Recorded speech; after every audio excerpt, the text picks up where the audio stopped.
Hello everyone, welcome back to my YouTube channel. I am Chandni Sahu. Today I am going to start 13th chapter of science, that is sound, from class 8th. How do you come to know that a period is over in your school? आपको कैसे पता चलता है कि आपके school पे period जो है वो ओवर हो गया है? You come to know easily that someone is at your door when he knock or you hear the sound of the doorbell.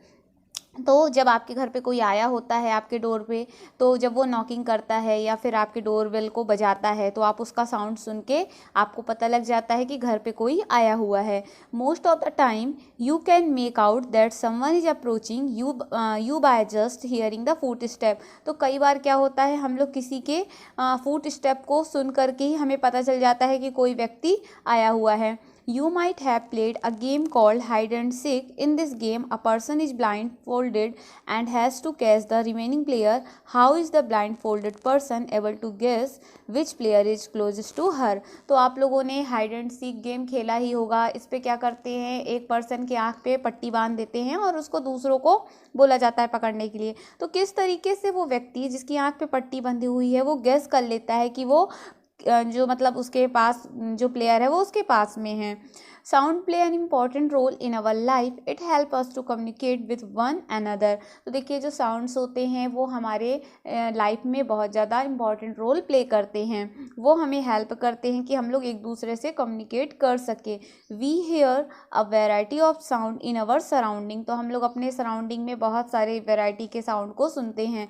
Make a list of sound you here in your surrounding. आपको एक list तैयार करना है जो आप अपने आसपास surrounding में साउंड को सुनते हैं.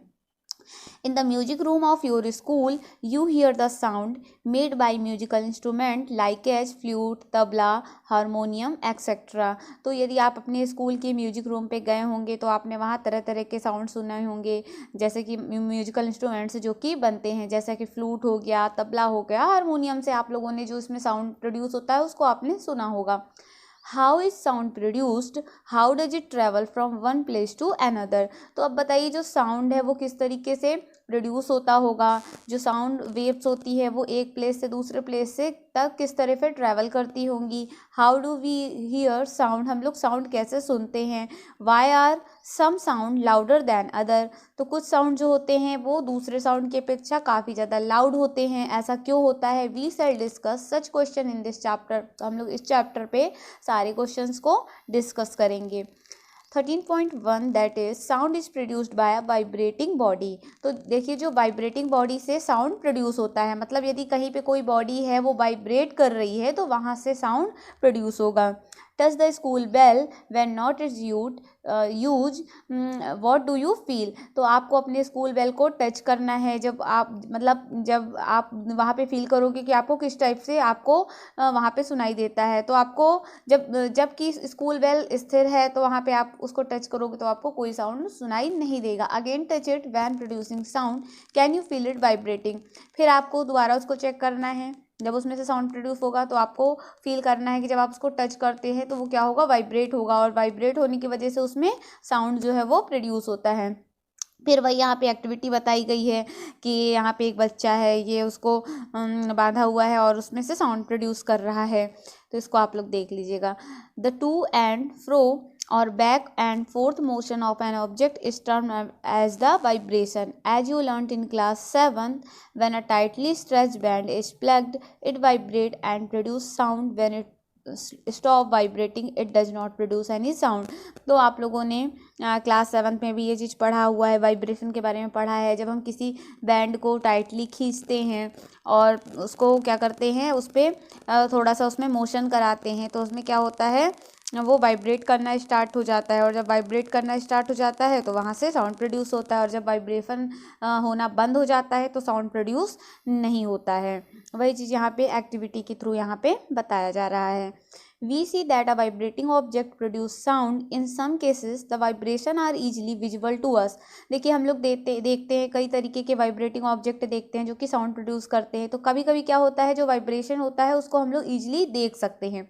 But in most cases their amplitude is so small that we can not see them. लेकिन जनरली क्या होता है, हम लोग वाइब्रेशन को नहीं देख पाते हैं, क्योंकि जो एम्पलीट्यूड होता है वो बहुत ही स्मॉल होता है, जिसकी वजह से हम लोग वाइब्रेशन को देख नहीं पाते हैं. However we can feel them. Make a list of familiar musical instrument and identify their vibrating part. A few example are given in table 13.1. complete the rest of the table. तो देखिए यहाँ पे आपको 13.1 पे एक टेबल दिया गया है. यहाँ पे म्यूजिकल इंस्ट्रूमेंट के नाम दिए हैं, जैसा कि वीणा, तबला, फ्लूट. तो इसमें आपको यहाँ पे म्यूजिकल इंस्ट्रूमेंट के नाम लिखने हैं, और इसमें 4th, 5th, 6th, 7th number पे यहाँ पे दिया हुआ है. और कौन सा वाइब्रेटिंग, जब हम लोग वाइब्रेशन करते हैं तो कौन सा पार्ट उसमें वाइब्रेट होता है और कैसा साउंड प्रोड्यूस होता है, इसको आपको फिल करना है. फिर है many of you might have seen the manjira, the ghatam and the noot and the kartal. These instrument are commonly used in many part of our country. तो आप लोगों ने इन इंस्ट्रूमेंट के नाम सुने होंगे, जैसे मंजीरा हो गया, घटम हो गया, नूट हो गया, है ना. तो ये हमारे अलग अलग कंट्री पे अलग अलग इसका यूज किया जाता है. These musical instrument are simply beaten or struck. Can you name a few other musical instrument too of this type. तो इनका क्या होता है, म्यूजिकल इंस्ट्रूमेंट को इन पे सिंपली क्या किया जाता है, वाइब्रेट करने के लिए इन पे स्ट्रकिंग किया जाता है या फिर बीटन किया जाता है, तो जिसकी वजह से इस पे साउंड जो है वो प्रोड्यूस होता है. फिर देखिए यहाँ पे फिर वही एक्टिविटी बताई गई है. इसके बाद हम लोग नेक्स्ट देख रहे हैं 13.2 sound produced by humans. Speak loudly for a while और सिंग अ सॉन्ग और बज लाइक अ बी. तो यहाँ पे बताया जा रहा है कि यदि आप बहुत तेज़ आवाज़ में बोलिए या फिर गाना गाइए, या फिर आप जैसे बी बजिंग करती है उस टाइप की आप आवाज़ निकालिए. तो put your hand on your throat as shown in figure. फिर जिस तरीके से यहाँ पे फिगर पे दिखाया गया है उस तरह से आप अपने थ्रॉट पे अपने हैंड को रखिए. Do you feel any vibration. क्या आपको कोई वाइब्रेशन सुनाई देता है. मतलब जब आप कोई गाना गाते हैं या फिर आप तेज तेज बोलते हैं तो आपको कोई वाइब्रेशन सुनाई देता है. यस ऑफ कोर्स आपको वाइब्रेशन सुनाई देगा, या आप फील भी कर सकते हो. In human the sound is produced by the voice box और अ larynx. Put your finger on the throat and find a hard bump that seem to move when you swallow. तो देखिए ह्यूमन में क्या होता है, जो साउंड होता है वो वॉइस बॉक्स में या फिर लैरिंक्स में, उसी को हम लोग बोलते हैं, तो उसमें प्रोड्यूस होता है. जब हम लोग अपनी फिंगर को गले पे रखते हैं तो हम लोगों को एक कड़ा कड़ा सा गले पे यहाँ पे दिखाई देता है, जैसा कि आपको इस फिगर पे दिखाई दिया जा रहा है. ये जब ये जैसे हम हाथ यहाँ पे पुट करते हैं तो आपको यहाँ पे हार्ड हार्ड सा फील होता है. This part of the body is known as the voice box, और इसे हम लोग वॉइस बॉक्स के नाम से जानते हैं. It is the upper end of the windpipe to vocal cord. तो देखिए इसमें वॉइस बॉक्स के जो अपर एंड में विंड पाइप होता है और इस पे 2 वोकल कॉर्ड होते हैं. Are stretched across the voice box or larynx in such a way that it leaves a narrow स्टिल between them for the passage of the air. तो क्या होता है, वॉइस बॉक्स के यहाँ वॉइस बॉक्स में जो 2 वोकल कॉर्ड है उस पर एक गैप होता है, जिसकी वजह से क्या होता है, जब हम लोग बोलते हैं तो वहाँ से एयर पास होके निकलती है. When the lung force air through the slit the vocal cord vibrate producing sound. तो देखिए जब जो लंग्स होती है वो एयर को फोर्सफुली वोकल कॉर्ड पे भेजती है, तो जिससे क्या होता है, वोकल कॉर्ड पे वाइब्रेशन होता है, जिसकी वजह से साउंड प्रोड्यूस होता है. Muscles attach to the vocal cord can make the cord tight और लूज. तो देखिए जो मसल होती है जो कि वोकल कॉर्ड से अटैच होती है वो वोकल कॉर्ड को टाइट और लूज बनाती है.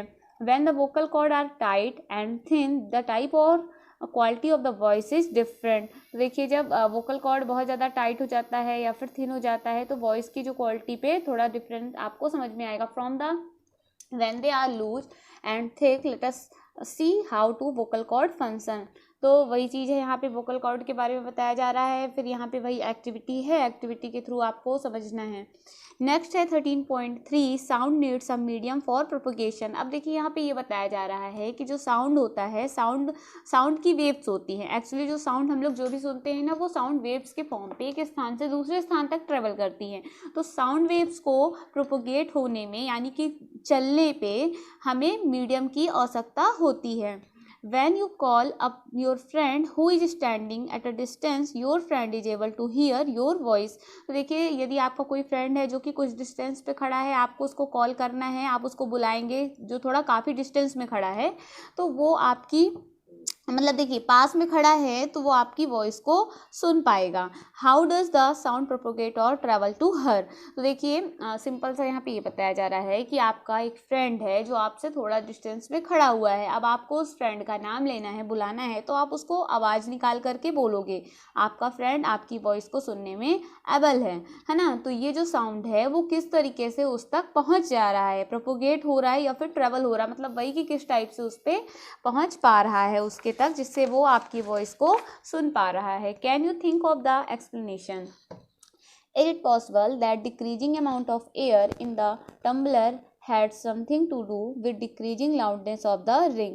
फिर यहाँ पे वो आपको एक्टिविटी जो बताया गया ना उसके बारे में बताया जा रहा है। ये एक्टिविटी का जो पीछे वाली एक्टिविटी है मैंने यहाँ पे स्किप कर दिया है, तो जो पीछे वाली एक्टिविटी है उसके बारे में बताया जा रहा है।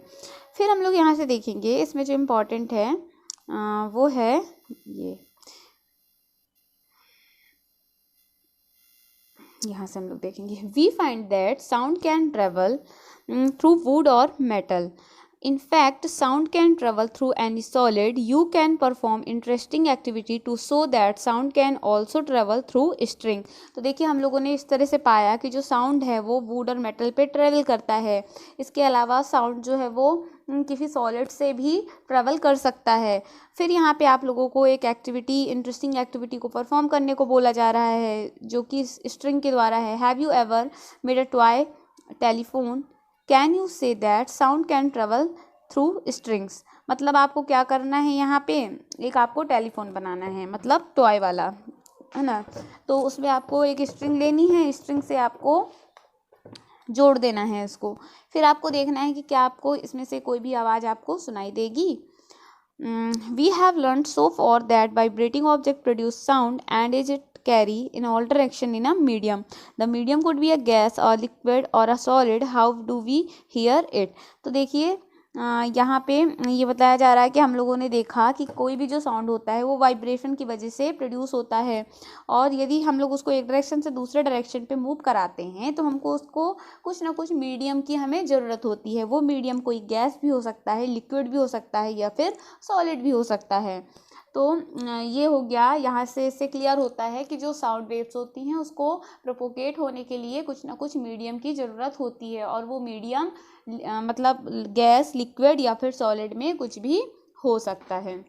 नेक्स्ट हम लोग देखेंगे 13.4 that is we hear sound through our ears. तो हम लोग अपने ईयर की हेल्प से साउंड को सुन पाते हैं। The shape of the outer part of the year is like a funnel. तो देखिए जो हमारे ईयर होते हैं ना, तो हमारे ईयर का जो आउटर पार्ट होता है वो फनल की टाइप का शेप का होता है। When sound enter it travel down a canal at the end of which there is a thin stretch membrane, it is called the ear drum. तो देखिए जब साउंड कोई भी एंटर होता है हमारे ईयर पे, तो वो साउंड जो है वो कैनाल की तरफ यानी नीचे की ओर क्या होता है, ट्रैवल करने लगता है, जो कि थिन स्ट्रेच मेम्ब्रेन के द्वारा जुड़ा होता है, जिसको हम लोग ईयर ड्रम बोलते हैं। It performs an important function to understand what the year drum does. Let us build a tin can model of the ear drum. तो देखिए जो ईयर ड्रम होता है वो हमारे यहाँ मतलब इम्पॉर्टेंट फंक्शन को प्ले करता है। तो इन ईयर ड्रम जो होते हैं वो किस तरीके से इम्पॉर्टेंट फंक्शन को परफॉर्म करते हैं, तो उसके लिए आप यहाँ पे एक मॉडल भी बना सकते हैं ईयर ड्रम के लिए, जो कि टिन कैन का होता है। तो वो यहाँ पे बताया जा रहा है आपको।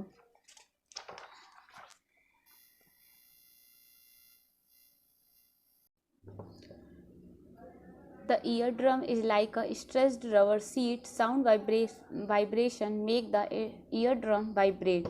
तो देखिए जो ईयर ड्रम होते हैं वो एक रबर सीट की तरह स्ट्रेच्ड रहता है, जैसा कि आपको इस फिगर पे दिखाया जा रहा है, यानी कि ये sound vibration make the ear drum vibrate. तो देखिए जैसे साउंड का वाइब्रेशन होता है तो ईयर ड्रम भी वाइब्रेट होना स्टार्ट हो जाता है। The ear drum send vibration to the inner ear. तो जो ईयर ड्रम होता है वो वाइब्रेशन को सेंड करता है ईयर के इनर साइड पे। From here the signal goes to the brain, that is how we hear. तो और ये जो सिग्नल है वो ब्रेन को सेंड कर दिया जाता है और इस तरह से हमको सुनाई देने लगता है। तो इस तरह से प्रोसेस होती है हमारे ईयर के अंदर। फिर हम लोग देखेंगे amplitude, time period and frequency of a vibration. We have learn that the to and fro motion of an object is known as vibration. तो हम लोगों ने सीखा कि जो दूर और पास में जो भी ऑब्जेक्ट का मोशन होता है उसी को हम लोग वाइब्रेशन बोलते हैं। This motion is also called oscillatory motion, और इस मोशन को हम ऑसिलेटरी मोशन के नाम से भी जानते हैं। You have already learn in earlier classes about the oscillatory motion and it's time period. तो आप लोग ऑसिलेटरी मोशन और टाइम पीरियड के बारे में पढ़े हो। द नंबर ऑफ ऑसिलेशंस पर second is called the frequency of oscillation. अब देखिए 1 सेकेंड पे जितने ऑसिलेशंस होते हैं उसको बोला जाता है फ्रिक्वेंसी ऑफ ऑसिलेशन। मतलब 1 सेकेंड पे जो नंबर ऑफ ऑसिलेशंस होते हैं वो क्या कहलाता है, फ्रिक्वेंसी कहलाती है ऑसिलेशन की। Frequency is expressed in hertz, it's symbol is HZ। तो देखिए फ्रीक्वेंसी को हर्ट्ज के थ्रू एक्सप्रेस किया जाता है, इसका सिंबल होता है HZ। A frequency of 1 hertz is 1 oscillation पर सेकेंड। तो 1 हर्ट्ज की जो फ्रीक्वेंसी होती है वो 1 सेकेंड में 1 ऑसिलेशन होती है। If an object oscillate 20 minute in 1 second, what would be it's frequency. अब देखिए यहाँ पे बताया गया है कि 1 हर्ट्ज पे 1 ऑसिलेशन पे 1 टाइम पे मतलब 1 टाइम पे यदि 1 ऑसिलेशन होता है तो वो फ्रीक्वेंसी जो है वो 1 हर्ट्ज की इक्वल होगी। इसी तरह से यहाँ पे बताया जा रहा है कि कोई ऑब्जेक्ट है जो कि 1 सेकेंड में 20 टाइम ऑसिलेट कर रहा है तो इसकी फ्रीक्वेंसी क्या होगी, 20 हर्ट्ज होगी। You can recognise many familiar sound without seeing the object producing them, how is it possible. आप लोग बहुत सारे ऐसे साउंड है जिसमें आप क्या करते हैं, किसी ऑब्जेक्ट को देखे ही आप साउंड को रिकॉग्नाइज कर जाते हैं, तो ये कैसा पॉसिबल होता है। This sound must be different to enable you to recognize them. How you ever thought that factor make them different? Amplitude and frequency are two important property of any sound. Can we differentiate sound on the basis of their amplitude and frequency? तो देखिए किसी भी sound के लिए amplitude और frequency जो है वो 2 इम्पॉर्टेंट प्रॉपर्टी होती है जिसकी वजह से ही हम लोग अलग अलग साउंड को डिफ्रेंशिएट कर पाते हैं। मतलब एम्पलीट्यूड और फ्रिक्वेंसी के आधार पे ही हम लोग अलग अलग साउंड को डिफ्रेंशिएट कर पाते हैं। फिर है the loudness of sound depend on the amplitude. When the amplitude of vibration is large the sound produce is loud. तो देखिए हम लोग जैसे बोलते हैं कि कोई भी साउंड बहुत ज़्यादा लाउड है या फिर बहुत ज़्यादा स्लो है, वो किस पे डिपेंड करता है, उसके एम्पलीट्यूड पे डिपेंड करता है। यदि किसी वाइब्रेशन का जो एम्पलीट्यूड है वो बहुत ज़्यादा है, बहुत लार्ज है, तो जो साउंड उसके द्वारा प्रोड्यूस होगा वो बहुत ज़्यादा होगा, मतलब लाउड होगा। When the amplitude is small the sound produce is feeble. तो देखिए यदि एम्पलीट्यूड बहुत स्मॉल है किसी साउंड का तो जो साउंड होगा वो फीवेबल होगा, मतलब कम होगा। Compare the sound of baby with that of an adult, is there any differences. अब आपको कंपेयर करना है एक बेबी के साउंड से और एक एडल्ट पर्सन के साउंड से, क्या आपको कोई डिफरेंस समझ में आता है? हाँ भाई, उसमें डिफरेंस तो हमको काफ़ी कुछ समझ में आता है। Even if 2 sound are equally loud they differ in the some way, let us see how. तो देखिए यदि 2 साउंड जो है वो इक्वली लाउड है फिर भी उनमें कुछ डिफर होता है, तो वो कैसे होता है हम लोग यहाँ पे देखेंगे। The frequency determine the shrillness and pitch of a sound. तो देखिए जो फ्रीक्वेंसी है वो किसी भी साउंड के पिच या फिर श्रिलनेस के द्वारा पता चलती है। If the frequency of vibration is higher we say that the sound is shrill. यदि किसी भी साउंड की जो वाइब्रेशन की जो फ्रीक्वेंसी है वो बहुत ज़्यादा है तो हम बोलेंगे कि साउंड जो है वो श्रिल कर रहा है और उसका जो पिच है वो हायर है। If the frequency of vibration is lower we say that the sound has a lower pitch. तो यदि फ्रीक्वेंसी जो है वो मतलब वाइब्रेशन की जो फ्रीक्वेंसी है वो लोअर है तो हम बोलेंगे कि साउंड जो है उसका वो लोअर पिच का है। For example a drum vibrate with a low frequency therefore it produce. तो वही यहाँ पे एक एग्जांपल है कि यदि एक ड्रम है जो वाइब्रेट हो रहा है बहुत लो फ्रीक्वेंसी से तो क्या होगा, it produce a low pitched sound. तो वो मतलब लो फ्रीक्वेंसी है तो जो साउंड प्रोड्यूस होगा वो लो पिच का होगा।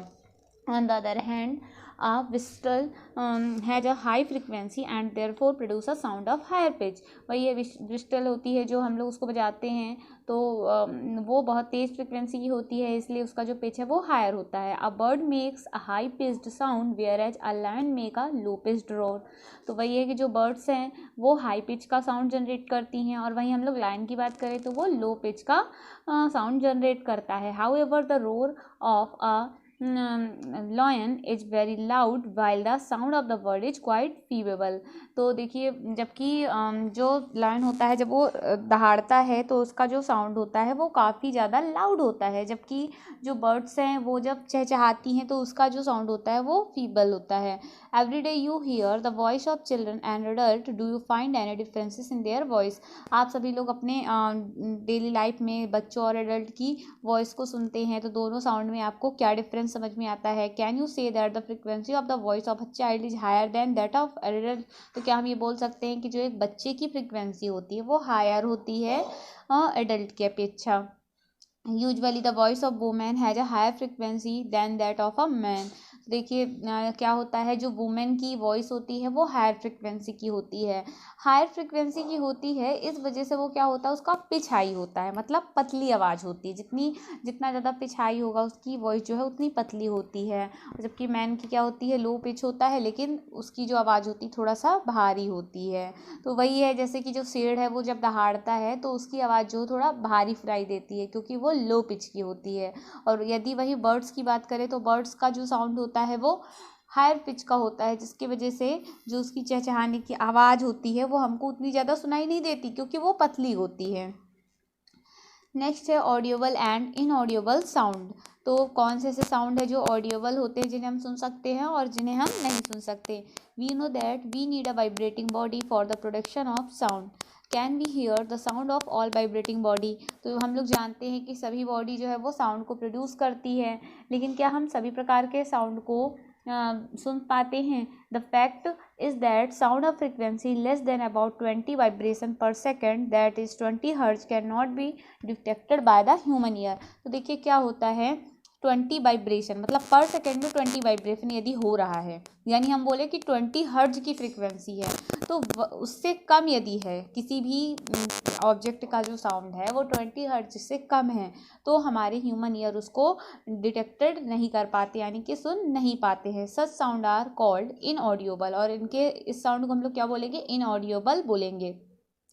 On the higher side, sound of frequencies higher than the about 20,000 vibration per second, that is 20 kilohertz, are also not audible the human ear. Thus the human ear, the range of audible frequency is roughly from 20 to 20,000 hertz. अब यही बताया जा रहा है कि वहीं यदि हम लोग बात करें 20 हर्ट्ज से ज़्यादा फ्रिक्वेंसी की तो हमारे जो ह्यूमन ईयर होते हैं ना, देखिए क्या होता है ये 20 हर्ट्ज से 20,000 हर्ट्ज तक की फ्रिक्वेंसी को ही सुन पाते हैं. यदि कहीं पे जो साउंड है वो 20 हर्ट्ज से बिलो है तो वो हमारे कान डिटेक्ट नहीं कर पाएंगे. वहीं यहीं यदि 20,000 हर्ट्ज से ज़्यादा है किसी का साउंड तो भी हमारी ईयर जो है वो उस साउंड को सुन नहीं पाएंगे. यानी कि हमारी रेंज जो है वो डिसाइड है, वो आपको याद रखना है. कई बार एग्जाम पे पूछा जाता है कि जो हमारे ईयर होते हैं वो 20 हर्ट्ज से 20,000 हर्ट्ज तक की ही फ्रिक्वेंसी को सुन पाते हैं. नेक्स्ट है नॉइज एंड म्यूजिक. अब हम लोग देखेंगे कि नॉइज और म्यूजिक में क्या डिफरेंस होता है. We hear different type of sound around us. Is the sound always pleasing. हम लोग अपने आसपास कई तरीके के साउंड को सुनते हैं कि तो क्या सभी तरह का साउंड हमेशा प्लीजिंग देता है, मतलब हमें अच्छा लगता है हर प्रकार के साउंड को सुनने को. देखिए ऐसा नहीं होता है. कुछ साउंड ऐसे होता है जो हमें अच्छा नहीं लगता है और उसी को ही हम लोग नॉइज बोलते हैं. Does a sound sometimes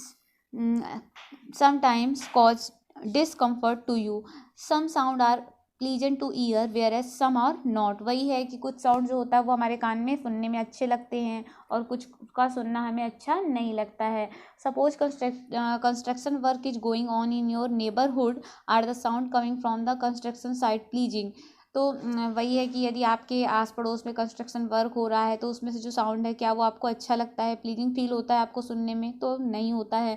do you enjoy the sound produced by horn of buses and truck. क्या आपको बस के हॉर्न और ट्रक के हॉर्न से जो साउंड निकलता है उसको सुनने में मज़ा आता है. Such unpleasant sound are called noise. तो देखिए वही चीज़ है कि यदि कहीं बहुत ज़्यादा कंस्ट्रक्शन वर्क हो रहा, वो साउंड हमको सुनने में अच्छा नहीं लगेगा। हॉर्न वगैरह बजता है, वो भी साउंड हमें अच्छा नहीं लगेगा। तो जो साउंड हमें अच्छा नहीं लगता है उसको हम लोग अनप्लीजेंट साउंड बोलते हैं, और उसी को ही नॉइज बोला जाता है। In a classroom if all the students speak together what would you the sound produce be called. तो यदि वही है कि यदि आप क्लासरूम पे बैठे हो, आपको सपोज करना है और सब बच्चे एक साथ बोल रहे हैं, तो आप उसको क्या बोलोगे? उस साउंड को नॉइज ही बोलेंगे। On the other hand you enjoy sound from musical instrument. Musical sound is one which is pleasing to the ear. Sound produced by a harmonium is a musical sound. The string of a sitar also give us a musical sound, but if a musical sound become too loud would it mean melodious। तो वही है कि वही यदि हम लोग musical instrument से जो निकलता है साउंड है ना, तो उसको सुनते हैं तो वो हमें अच्छा लगता है उसको सुन करके। तो जो साउंड हमें अच्छा लगता है तो वो नॉर्मली अच्छा साउंड हुआ, है ना, प्लीजेंट साउंड हुआ। और जो साउंड हमें अच्छा नहीं लगता है तो उसको हम अनप्लीजेंट या फिर नॉइज भी बोलते हैं। Next, we will discuss about what is the noise pollution. You already know about air pollution. Presence of unwanted gases and particle in air is called air pollution. हम लोगों ने एयर के बारे में पढ़ा, एयर पॉल्यूशन के बारे में, कि ऐसे पार्टिकल, ऐसे गैसेस जो कि अनवांटेड होते हैं हमारे एटमॉस्फेयर पे, तो उसको हम लोग एयर पॉल्यूशन बोलते हैं। सिमिलरली प्रेजेंस ऑफ एक्सेसिव और unwanted sound in the environment is called noise pollution. उसी तरीके से हमारे सराउंडिंग में ऐसा साउंड, हमारे इन्वायरमेंट में ऐसा साउंड जो कि हमें अच्छा नहीं लगता है, अनवांटेड साउंड होता है, अनप्लीजेंट साउंड होता है, उसको हम नॉइज पोल्यूशन बोलते हैं। Can you list some sources of noise pollution? Major causes of noise pollution are sound of vehicle explosion including bursting of cracker, machines, loudspeaker etcetera. तो देखिए ये सब वो साउंड है जो कि नॉइज पोल्यूशन कहलाते हैं, इनका साउंड हमें सुनने में अच्छा नहीं लगता है। What source in home may lead to noise? Television and transistor, radio at high volume, some kitchen appliances, desert cooler, air conditioner all contribute to noise pollution. तो देखिए हम अपने घर में बात करें तो बहुत ज़्यादा हम यदि टीवी देख रहे हैं, ट्रांजिस्टर, रेडियो वगैरह सुन रहे हैं हाई वॉल्यूम करके, किचन एप्लियंसेस में जो हम लोग यूज करते हैं, तो या कूलर चला रहे हैं, एयर कंडीशनर चलते हैं, उसके कारण से जो साउंड होता है वो सब नॉइज पोल्यूशन पे ही आता है, क्योंकि उसका साउंड हम लोगों को अच्छा सुनने में नहीं लगता है। नेक्स्ट है what are the harms of noise pollution. अब देखिए नॉइज पॉल्यूशन के हार्मफुल इफेक्ट क्या होते हैं। Do you know that presence of excessive noise in the surrounding may causes many health related problem. हम लोग जानते हैं कि जो हमारे सराउंडिंग में नॉइज होता है उससे हमें बहुत सारी हेल्थ रिलेटेड प्रॉब्लम हो सकती है। Lack of sleep, hypertension, anxiety and many more health disorder may be caused by noise pollution. तो देखिए नॉइज पॉल्यूशन से बहुत सारे ऐसे डिसऑर्डर, हमें anxiety, health related problem face करना पड़ सकता है। A person who is expose to a loud sound continuously may get temporary or even permanently impairment of hearing. तो ऐसे लोग जो कि बहुत ज़्यादा लाउड म्यूजिक सुनते हैं, लाउड साउंड सुनते हैं, ईयरफोन वगैरह लगा के, ईयरबड वगैरह लगा के यूज करते हैं, मतलब फुल वॉल्यूम में सुनते हैं म्यूजिक वगैरह, तो उससे हमारे जो ईयर होते हैं वो परमानेंटली डैमेज हो सकते हैं। फिर नेक्स्ट है measure of limit noise pollution. To control noise we must control the sources of noise. How can this be achieved? For this silence devices must be installed in aircraft, engine, transport vehicle, industrial machines and home appliances. तो हम लोग noise pollution को किस तरीके से control कर सकते हैं? तो हम लोग जो भी एप्लियंसेस यूज करते हैं उसमें हम लोगों को व्हीकल वगैरह उनमें कंट्रोल करना चाहिए। How can the noise pollution be controlled in a residential area. जब बोल रहे हैं कि रेसिडेंटल एरियाज में हम लोग नॉइज पॉल्यूशन को किस तरीके से कंट्रोल कर सकते हैं।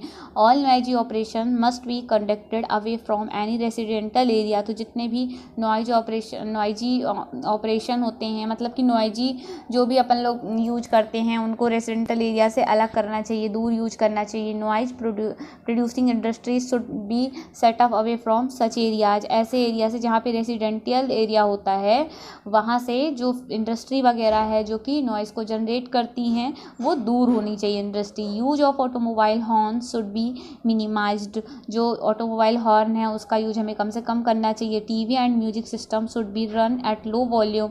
टीवी और म्यूजिक सिस्टम को हमें लो वॉल्यूम पे सुनना चाहिए। Tree must be planted along the road and around building to cut down on the sound reaching the resident, thus reducing the harmful effect of noise pollution. तो देखिए जो हम लोग वही है कि हम लोगों को कुल मिला के बताया गया है कि जो नॉइज है उससे वो हमारे हेल्थ के लिए अच्छा नहीं है। हमको कई सारे हेल्थ रिलेटेड डिसऑर्डर हो सकते हैं। हम लोग परमानेंटली मतलब हियरिंग, हमारी ईयर जो है वो पूरी तरीके से ख़राब हो सकते हैं बहुत लाउड म्यूजिक सुनने में, या फिर ऐसे एरिया पे रहने पे जहाँ पे बहुत ज़्यादा नॉइज़ पोल्यूशन होता है। तो हमको यही है कि हम लोगों को जो जितना हो सके नॉइज़, यदि हमारे रेसिडेंटल एरिया से हो रहा है तो वहाँ हमें टीवी वगैरह कम वॉल्यूम पे सुनना चाहिए। फैक्ट्री वगैरह, इंडस्ट्री वगैरह हैं वो रेसिडेंटल एरिया से दूर होना चाहिए, जिससे कि नॉइज़ पोल्यूशन का इफेक्ट हमारे ऊपर ना पड़ सके। तो इस तरीके से हमारा ये जो चैप्टर है कंप्लीट हुआ। आई होप आपको चैप्टर समझ में आया होगा। यदि चैप्टर समझ में आया है तो वीडियो को लाइक करें, अपने फ्रेंड के साथ भी शेयर करें। Okay, thank you so much.